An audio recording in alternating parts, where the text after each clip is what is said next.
जैसा हमें शंका थी, कमेटी के एजेंडा में तीनों आइटम डाल दिए गए हैं। हमने तब बार बार कहा था, उस वक्त भी कहा था कि एमएसपी के सवाल पे अलग कमेटी बनाओ, बाकी सवालों पे अलग कमेटी बनाओ। एमएसपी को बाकी चीजों की खिचड़ी बना दोगे तो कुछ भी नहीं मिलेगा। लेकिन वही हुआ, तीनों सवाल इसमें डाले गए हैं। एमएसपी को कैसे एफिशिएंट बनाया जाए, देश में प्राकृतिक खेती कैसे बेहतर की जाए, और क्रॉप डाइवर्सिफिकेशन मतलब गेहूं और चावल को छोड़ के दूसरी फसलें कैसे बनाई जाए। तीन बिल्कुल अलग सवाल है। मजे की बात यह है कि इसमें ऑर्गेनिक फार्मिंग के बारे में जो दो एजेंडा दिए गए हैं इस कमेटी को, उस पे ऑलरेडी गवर्नमेंट ऑफ इंडिया की कमेटी बैठी हुई है। और गवर्नमेंट ऑफ इंडिया की कमेटी, ये जो एजेंडा है इनका कि नेचुरल फार्मिंग के बारे में, कि कृषि विज्ञान केंद्र को कैसे बेहतर बनाया जाए और रिसर्च एंड डेवलपमेंट कैसे की जाए, यूनिवर्सिटी में कोर्सेज कैसे किए जाएं, इस पे तो कमेटी बनी हुई है ऑलरेडी। और तो ये है सरकार की हकीकत। इस नोटिफिकेशन में कहीं नहीं लिखा गया है कि ये कमेटी कितने समय काम करेगी, कितने टाइम के अंदर अपनी रिपोर्ट देगी, रिपोर्ट लागू करना सरकार के लिए कंपलसरी होगा कि नहीं, कोई चर्चा नहीं।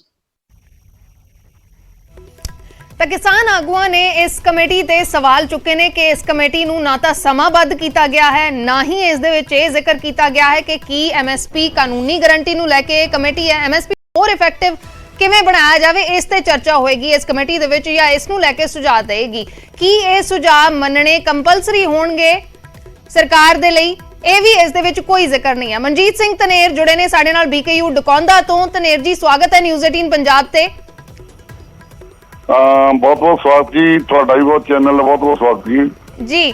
ਤੇ ਇਹ ਜਿਹੜੀ ਕਮੇਟੀ ਬਣੀ ਹੈ, ਕਮੇਟੀ ਨੂੰ ਲੈ ਕੇ ਕਿਸਾਨ ਆਗੂਆਂ ਨੇ ਇਤਰਾਜ਼ ਵੀ ਜਤਾਏ ਨੇ। ਅਸੀਂ ਜਿਹੜਾ ਦੱਸ ਰਹੇ ਹਾਂ ਇਸ ਦੇ ਬਾਰੇ ਕਿ ਕਮੇਟੀ ਦੇ ਉੱਤੇ ਕਿਹੜੇ-ਕਿਹੜੇ ਇਤਰਾਜ਼ ਜਤਾਏ ਨੇ, ਤੁਹਾਡਾ ਕੀ ਕਹਿਣਾ ਹੈ ਇਸ ਕਮੇਟੀ ਨੂੰ ਲੈ ਕੇ?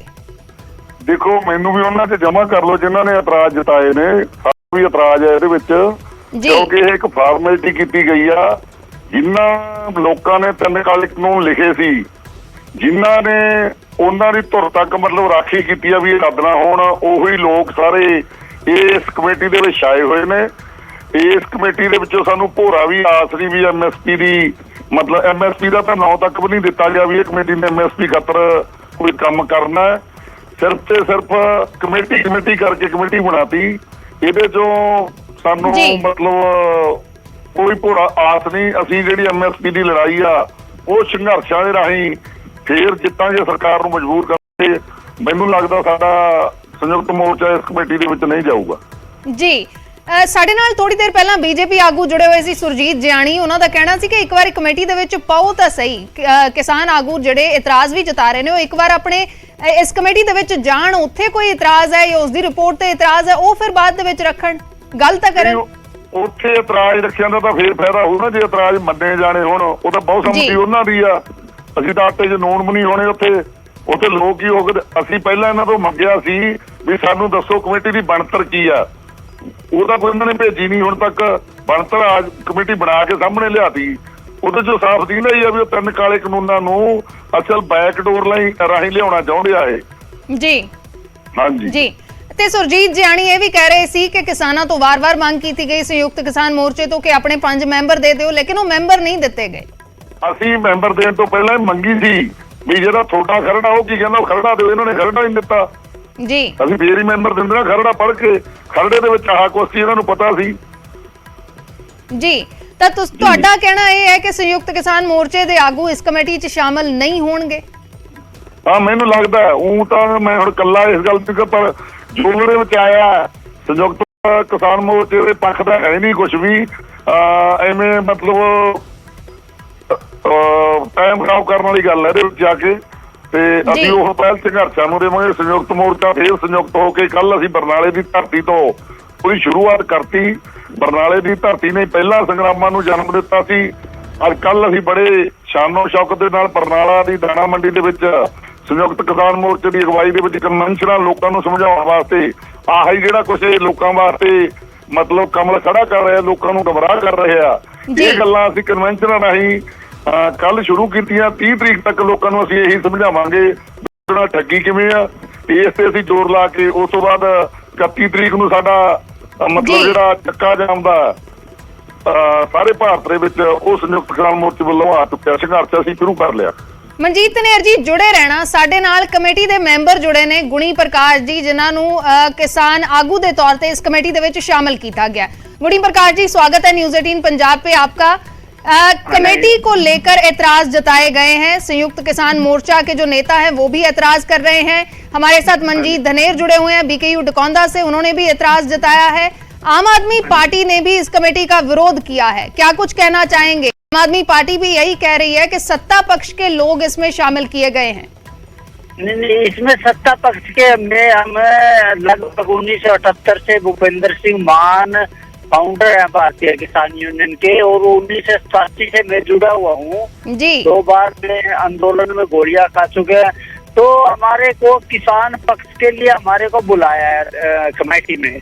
तो हमारा जो ये इतराज कर रहे हैं, अगर टेबल पे बाके अपनी बात रखे और किसान इसकी बात मानी जाए तो उसमें बुराई क्या है। लेकिन अगर इन्होंने अगर ये सब कह के हमने तो बात ही नहीं करनी, हमने तो शामिल होना, और सरकार के पहले कह रहे थे सरकार कमेटी क्यों नहीं बना रही। अब संयुक्त किसान मोर्चा के 3 आदमियों के नाम कहे कि आप अपने 3 नाम दो। लेकिन मोर्चे के जो नेता हैं वो कह रहे हैं कि ज्यादातर सत्ता पक्ष के लोग हैं, उसमें 3 नाम क्या कर लेंगे। नहीं साहब, कौन है सत्ता पक्ष के? कुछ तो उसमें अधिकारी हैं, कुछ उसमें कृषि अर्थशास्त्री हैं, कुछ उसमें अलग है। बाकी की जो किसान है, जैसे गुणवंत पाटिल है शेतकारी संगठन का, मैं हूँ, एक प्रमोद है, एक कर्णवीर, 4 आदमी 3 आदमी और किसानों की तरफ से है। 3 आदमी होंगे तो अपनी बात रखेंगे। अच्छा, आप क्या सोचते हैं कि एमएसपी पे अलग से कमेटी बन जाए तो ज्यादा अच्छा है? आप क्या सोचते हैं इसके बारे में? नहीं, आप ये बताओ, किसानों की समस्या के लिए एमएसपी तो नहीं है। आज किसानों में इतनी जो टेक्नोलॉजी की बात है और किसान में तरह तरह की समस्या रही है, कर्जा माफी की बात है, अब मंडियों की लूट है, या इसमें आधुनिक खेती है, या सुधार करने की बात है, वो तो उन पे अगर कोई बात करे या कमेटी बात करे उसमें इतना क्या है। आप अकेला एमएसपी को कह रहे तो एमएसपी पर आप अपनी बात रखें और उसके ऊपर सरकार भी और हम भी बैठ के उस पर चर्चा करें। इसमें क्या एतराज है? पहले ये जी चलो जवाब ले लेते हैं। मनजीत ਧਨੇਰ ਸਾਡੇ ਨਾਲ जुड़े हुए ने। मनजीत जी, की कुछ कहना चाहोगे? ਤੁਸੀਂ ਗੱਲਬਾਤ ਸੁਣੀ, ਗੁਣੀ ਪ੍ਰਕਾਸ਼ ਮੈਂਬਰ ਵੀ ਨੇ ਕਮੇਟੀ ਦੇ, ਉਹ ਕਹਿੰਦੇ ਨੇ ਇਤਰਾਜ਼ ਕੀ ਹੈ ਗੱਲਬਾਤ ਕਰਨ ਦੇ ਵਿੱਚ, ਚਰਚਾ ਸਾਰੇ ਮੁੱਦਿਆਂ ਤੇ ਹੋਣੀ ਚਾਹੀਦੀ ਹੈ, ਸਿਰਫ ਐਮਐਸਪੀ ਤਾਂ ਮੁੱਦਾ ਨਹੀਂ ਹੈ। ਇਹ ਹੈ ਜੀ, ਮਤਲਬ ਜਿਹੜੀ ਖੇਤੀਬਾੜੀ ਵਾਲੀ ਗੱਲ ਹੈ, ਇਹ ਮਤਲਬ ਹੁਣ ਇਹਨੂੰ ਖੰਡਾ ਰਹੇ ਆ ਮਸਲੇ ਨੂੰ। ਅਸੀਂ ਐਮਐਸਪੀ ਤੇ ਕਮੇਟੀ ਬਣਾਉਣ ਦੀ ਗੱਲ ਕੀਤੀ ਸੀ ਜੀ। ਐਮਐਸਪੀ ਤੇ ਕਮੇਟੀ ਬਣਾਉਣ, ਉਹਦੇ ਚ ਇਸ ਦੇ ਵਿੱਚ ਜਿਹੜੇ ਨੇ ਸ਼ਾਮਲ ਕੀਤਾ ਭੁਪਿੰਦਰ ਮਾਨ ਕੀਤੇ, ਅਸੀਂ ਪਹਿਲਾਂ ਰਿਜੈਕਟ ਕਰ ਚੁੱਕੇ। ਉਹਦੇ ਆਗੂ ਨੇ ਉਹਦੇ ਆਗੂ ਦੇ ਵਿੱਚ ਲਿਆਂਦੇ ਨੇ, ਜਿਹੜਾ ਨੇ ਡਰਾਫਟ ਤਿਆਰ ਕੀਤਾ ਸੀ 3 ਕਾਲੇ ਕਾਨੂੰਨਾਂ ਦਾ, ਤੇ ਅਖੀਰ ਤੱਕ ਉਹਦੀ ਮਤਲਬ ਜਿਹੜੀ ਵਕਾਲਤ ਕੀਤੀ ਹੈ, ਉਹ ਸਭ ਲੋਕ ਇਹਦੇ ਵਿੱਚ ਨੇ। ਇਹ ਟੇਢੇ ਢੰਗ ਨਾਲ ਲਿਆ ਕੇ ਸਾਡੇ ਤੇ ਫੇਰ ਉਹ ਕਾਲੇ ਕਾਨੂੰਨ ਬਣਨਗੇ। ਅਸੀਂ ਐਮਐਸਪੀ ਤੇ ਕਮੇਟੀ ਬਣਾਉਣ ਦੀ ਗੱਲ ਕੀਤੀ ਹੈ, ਐਮਐਸਪੀ ਤੇ कमेटी बननी चाहिए जी। गुणी प्रकाश जी क्या कहेंगे? जो लोग वकालत कर रहे थे, जिन लोगों ने 3 कृषि कानून जिन्होंने बनाए या जिन्होंने जो लेके आए वही शामिल किए हैं जी। नहीं, मेरा ये कहना है कि अभी हाल में हमारी सरसों जो फसल आई है वो एमएसपी से भी 1,500 से ज्यादा बिकी, सूरजमुखी बिकी।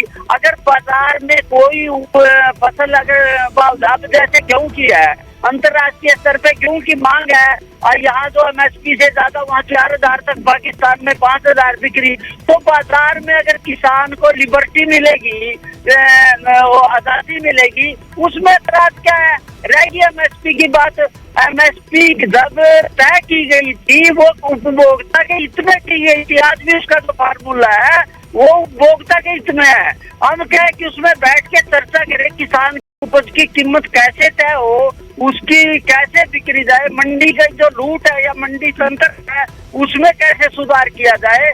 अगर उस सुधार के लिए ये क्योंकि इन्होंने तो एक ही बात है कि हमने तो विरोध करना, हर बात का हमने विरोध करना। अगर आप कमेटी में बैठ के अपना तर्क रखेंगे, अपनी बात रखेंगे, उसमें होगा तो सरकार भी और कमेटी भी मांग के उसमें सर्वसम्मति होगी। जी। अब शुरू में ही कहना कि तो जी 3 कृषि कानून, हमने तो डंकर का प्रस्ताव किया, हमने तो WTO का प्रस्ताव किया, तो आपने विरोध किया। तो ये विचारधारा है, कोई अम्बाउट थोड़ी है, कोई फतवा थोड़ी है कि आप फतवा जारी कर दोगे आपकी सारे बात मानेंगे। आप टेबल पे जाके अपनी बात रखो ना, उसमें अपने दम रखो ताकि आपकी बात मानी जाए। हम भी अपनी बात रखेंगे, उसमें जो सर्वसम्मति से फैसला होगा उसमें इतराज क्या है साहब। ਮਨਜੀਤ ਧਨੇਰ ਜੀ ਕੀ ਕਹਿਣਾ ਚਾਹੋਗੇ? ਟੇਬਲ ਤੇ ਕਹਿ ਰਹੇ ਨੇ ਗੱਲ ਤਾਂ ਰੱਖੋ, ਤਰਕ ਰੱਖੋ ਆਪਣਾ ਟੇਬਲ ਦੇ ਉੱਤੇ, ਸਿਰਫ ਵਿਰੋਧ ਕਰਨ ਦੇ ਲਈ ਵਿਰੋਧ ਨਾ ਕਰੋ, ਇਹ ਕਹਿ ਰਹੇ ਨੇ ਗੁਣੀ ਪ੍ਰਕਾਸ਼। ਨਹੀਂ ਮੈਡਮ, ਇਹ ਵਿਰੋਧ ਕਰਨ ਲਈ ਵਿਰੋਧ ਤਾਂ ਕਰਦੇ ਆ ਕਿਉਂਕਿ ਸਾਨੂੰ ਇਸ ਗੱਲ ਦਾ ਗਿਆਨ ਹੈ ਵੀ ਅੱਜ ਤੋਂ 80 ਸਾਲ ਪਹਿਲਾਂ ਜਿਹੜੀ ਭਾਰਤ ਦੀ ਕਰੰਸੀ ਸੀ ਉਹ ਇੰਗਲੈਂਡ ਦੇ ਵਿੱਚ ਜਾ ਕੇ 12 ਰੁਪਏ ਬਣਦੇ ਸੀ ਰੁਪਏ ਦੇ। ਅੱਜ ਇੰਗਲੈਂਡ ਦੀ ਜਿਹੜੀ ਮਤਲਬ ਹੈਗੀ ਰੁਪਈਆ ਉਹ ਸਾਡੇ 80 ਰੁਪਈਆਂ 'ਚ ਚੱਲਦਾ ਹੈ ਜਾਂ 90 ਰੁਪਈਆਂ 'ਚ ਚੱਲਦਾ। ਅਸੀਂ ਇਸ ਕਰਕੇ ਕਹਿੰਦੇ ਵੀ ਹੁਣ ਤੱਕ ਜਿਹੜੇ ਰਾਜਗੱਦੀ ਤੇ ਆਏ ਆ ਉਹਨਾਂ ਨੇ ਹਿੰਦੁਸਤਾਨ ਨੂੰ ਵੇਚਿਆ। ਇਹਨਾਂ ਦੀਆਂ ਪਾਲਿਸੀਆਂ ਵਿਦੇਸ਼ੀ ਕੰਪਨੀਆਂ ਨੂੰ ਲੁੱਟ ਕਰਾਉਣ ਦੀਆਂ ਨੇ। ਅਸੀਂ ਵਿਰੋਧ ਤਾਂ ਕਰਦੇ, ਅਸੀਂ ਪਾਗਲ ਨਹੀਂ ਵੀ ਵਿਰੋਧ ਕਰਦੇ, ਅਮਲ ਦੇ ਵਿੱਚ ਰਹਿੰਦਾ। ਅੱਜ ਉਹੀ ਅਮਰੀਕਾ ਇੰਗਲੈਂਡ ਦਾ ਜਿਹੜਾ ਪਾਉਂਡ ਹੈ ਉਹ ਆ ਕੇ ਤੇ 80 ਰੁਪਈਆਂ 'ਚ ਵਗਦਾ। ਅੱਜ ਤੋਂ 80 ਸਾਲ ਪਹਿਲਾਂ ਭਾਰਤ ਦਾ ਜਿਹੜਾ 1 ਰੁਪਈਆ ਸੀ ਉਧਰ 12 ਰੁਪਈਆ ਚੱਲਦਾ ਸੀ। ਅਸੀਂ ਤਾਂ ਵਿਰੋਧ ਕਰਦੇ ਹਾਂ ਜੀ। जी गुणी प्रकाश जी, आखिरी रिएक्शन आपसे, क्या कुछ कहना चाहेंगे? आपने कहा विरोध के लिए विरोध ना करो, उन्होंने कहा कि हम विरोध, उन्होंने अपना तर्क दिया। आपने कहा कि ये आजादी किसान के पास हो कि अगर उसे ज्यादा कीमत मिल सकती है, उसको बाजार में वो आजादी मिले। यही आजादी की बात जो कृषि कानून थे उनमें भी की गई थी, क्या आप उनका समर्थन करते हैं? नहीं, ये तो आजादी की बात कह रहे हैं, विदेशी भाव लग रहे देख रहे हैं। आप ये बताओ पंजाब के सारे नौजवान जाके अमेरिका क्यों जा रहे हैं, कनाडा क्यों जा रहे हैं, यूरोप कंट्रियों में क्यों जा रहे हैं? वहाँ इसलिए जा रहे हैं कि उनको रोजगार मिल गया। और यहाँ अगर पूरे की कंपनियों को हटा दिया जाए तो ये बांग्लादेश और श्रीलंका बन जाएगा। अब आप देश में तरक्की करना चाहिए, बड़े बड़े हाईवे बने हैं। अब सरकार को ये जिसके विकास के लिए आज तो भारत भी एक अपनी शक्ति है। आज ये किसी के गुलाम थोड़ा है। हम अपनी बात नहीं, किसान की लिबर्टी की बात है। तो अगर मेरे को बाजार मिले, मेरे को पाकिस्तान में अपनी गेहूं बेचनी पड़े, मेरा अंडा बेचना पड़े, उसमें इनको क्या एतराज है? वहाँ मेरे को दाम मिलेगा। अगर आजादी तो आप है कि मंडी के बिना, आड़ती के बिना मैं कहीं अपनी फसल नहीं बेच सकता, वो है गुलामी। तो जो आड़तियों की ये बातें कर रहे हैं, ये चर्चा पहले भी होती रही है। जिस किसान के पास बहुत कम जमीन है वो कैसे जाएगा कहीं दूर? नहीं, क्यों नहीं जाएगा? अगर टेक्नोलॉजी होगी आज तो खेत में वो लगा के, पावर लगा के बड़ी बड़ी सब्जियां बेचे जा रहे।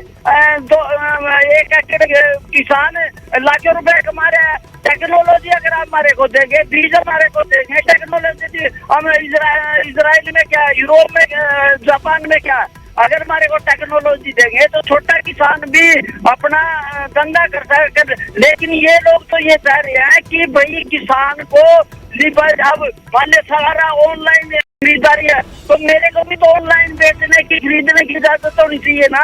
ये तो गुलामी तो ये कह रहे हैं, 2 आड़तियों की गुलामी है कि बिना एक आड़ती के बाहर आप मंडी से बाहर अपनी बेच नहीं सकते। गुलामी की बात तो ये कर रहे हैं। हम तो आजादी की बात कर रहे हैं, हम तो आर्थिक आजादी की बात कर रहे हैं जी। ਮਨਜੀਤ ਧਨੇਰ ਜੀ, ਇੱਕ ਆਖਰੀ ਰਿਐਕਸ਼ਨ ਤੁਹਾਡੇ ਤੋਂ ਚਾਹਾਂਗੇ। ਕਹਿ ਰਹੇ ਨੇ ਕਿ ਜੇ ਆਜ਼ਾਦੀ ਮਿਲਦੀ ਹੈ ਕਿਸੇ ਵੀ ਕਿਸਾਨ ਨੂੰ, ਟੈਕਨੋਲੋਜੀ ਮਿਲਦੀ ਹੈ ਆਪਣੀ ਫਸਲ ਵੇਚਣ ਦੇ ਲਈ, ਵਧੀਆ ਤਰੀਕੇ ਦੇ ਨਾਲ ਜ਼ਿਆਦਾ ਪੈਸੇ ਕਮਾ ਸਕਦਾ, ਉਸ 'ਚ ਇਤਰਾਜ਼ ਕਿਉਂ ਹੈ? ਮੈਡਮ ਵੀ ਸਾਨੂੰ ਇਤਰਾਜ਼ ਇਹ ਹੈ ਵੀ ਭਾਰਤ ਖੇਤੀ ਪ੍ਰਧਾਨ ਦੇਸ਼ ਹੈ ਜੀ, ਜਿਹਦੇ ਵਿੱਚ ਫਸਲਾਂ ਦੀ ਉਪਜ ਹੁੰਦੀ ਹੈ। ਇੱਥੇ ਕਾਰਖਾਨੇ ਉਹ ਲੱਗਣੇ ਚਾਹੀਦੇ ਸੀ ਜਿਹੜੇ ਖੇਤੀ ਨੂੰ ਮਤਲਬ ਆਪਦੇ ਵਿੱਚ ਖਪਤ ਕਰਦੇ ਹੋਣੇ। ਜਿਵੇਂ ਕਪਾਹ ਮਿੱਲਾਂ ਪਹਿਲਾਂ ਲੱਗੀਆਂ ਹੋਈਆਂ ਸੀ ਜਿਹੜੀਆਂ, ਉਹ ਮਤਲਬ ਕਪਾਹ ਮਿੱਲਾਂ ਸਰਕਾਰੀ ਬੰਦ ਕਰਕੇ ਪ੍ਰਾਈਵੇਟਾਂ ਨੂੰ ਲੁੱਟਣ ਦੀ ਦਿੱਤੀ ਆ ਖੁੱਲ। ਜਿਵੇਂ ਮੇਰੇ ਨੇੜੇ ਲੱਗੀ ਆ ਇੱਕ ਤਪਾ, ਜਿਹੜੀ ਧਾਗਾ ਮਿੱਲ ਉਹ ਬੰਦ ਕਰਤੀ। ਜਿਹੜੀ ਨਰਮੇ ਤੋਂ ਤਿਆਰ ਹੁੰਦਾ ਸੀ ਧਾਗਾ, ਤੇ ਜਿਹੜਾ ਕੈਮੀਕਲ ਤੋਂ ਕੱਪੜਾ ਤਿਆਰ ਹੁੰਦਾ, ਤੌਲੀਏ ਬਣਾਈ ਜਾਂਦੇ ਆ ਪ੍ਰੈਜ਼ੀਡੈਂਟ ਵਾਲੇ, ਉਹ ਮੈਨੂੰ ਇਹ ਦੱਸ ਦੇਣ, ਜਿਹੜੇ ਇਹਨਾਂ ਗਿਆਨ ਰੱਖਦੇ ਨੇ ਉਹ ਦੱਸ ਦੇਣ ਵੀ ਨਰਮੇ ਪੱਟੀ ਵਾਲਾ ਧਾਗਾ ਮਿਲਣਾ ਕਿਉਂ ਬੰਦ ਕਰਤੀਆਂ, ਗੰਨਾ ਮਿਲਾਂ ਸਰਕਾਰੀ ਕਿਉਂ ਬੰਦ ਕਰਤੀਆਂ। ਅਸੀਂ ਕਹਿੰਦੇ ਇੰਡਸਟਰੀ ਲੱਗਣੀ ਚਾਹੀਦੀ ਆ, ਖੇਤੀ ਆਧਾਰਿਤ ਇੰਡਸਟਰੀ ਲੱਗੇ ਤੇ ਸਰਕਾਰੀ ਲੱਗੇ, ਪ੍ਰਾਈਵੇਟਾਂ ਦੀ ਕਿਉਂ ਲੱਗੇ? ਸਰਕਾਰ ਜੀ। ਨੂੰ ਮੁਨਾਫਾ ਹੋਵੇ।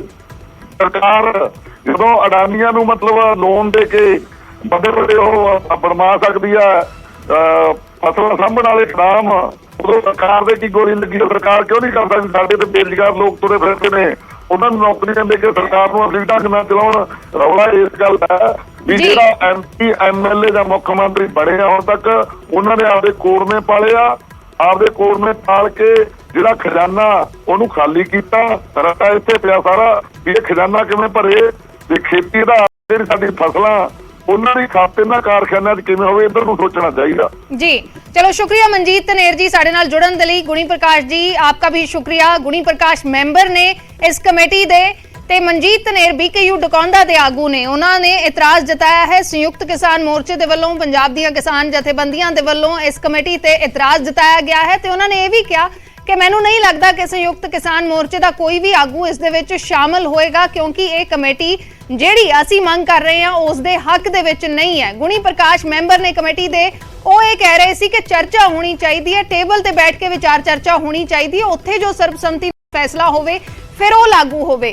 MSP ਨੂੰ ਲੈ ਕੇ ਕਮੇਟੀ ਐਕਸਕਲੂਸਿਵ ਨਹੀਂ ਬਣੀ, ਇਸ ਦੇ ਵਿੱਚ 11 ਏਜੰਡੇ ਨੇ, ਉਸ ਦੇ ਵਿੱਚੋਂ ਇੱਕ ਏਜੰਡਾ ਹੈ MSP ਨੂੰ ਹੋਰ ਇਫੈਕਟਿਵ ਕਿਵੇਂ ਬਣਾਇਆ ਜਾਵੇ। ਲੇਕਿਨ ਕਿਸਾਨ ਆਗੂ ਮੰਗ ਕਰ ਰਹੇ ਨੇ ਕਿ MSP ਤੇ ਐਕਸਕਲੂਸਿਵ ਕਮੇਟੀ ਬਣੇ, ਉਹ ਕਮੇਟੀ ਸਮਾਬੱਧ ਹੋਵੇ, ਉਹ ਕਮੇਟੀ ਇਸ ਤੇ ਕੰਮ ਕਰੇ ਕਿ MSP ਨੂੰ ਕਾਨੂੰਨੀ ਦਾਇਰੇ 'ਚ ਕਿਵੇਂ ਲਿਆਂਦਾ ਜਾਵੇ ਤੇ ਨਾਲ ਹੀ ਇਹ ਵੀ ਕਿ ਸਰਕਾਰ ਫਿਰ ਉਸ ਦੀਆਂ ਰეკਮੈਂਡੇਸ਼ਨਸ ਮੰਨੇ। ਆਮ ਆਦਮੀ ਪਾਰਟੀ ਨੇ ਵੀ ਇਸ ਕਮੇਟੀ ਦਾ ਵਿਰੋਧ ਕੀਤਾ ਹੈ।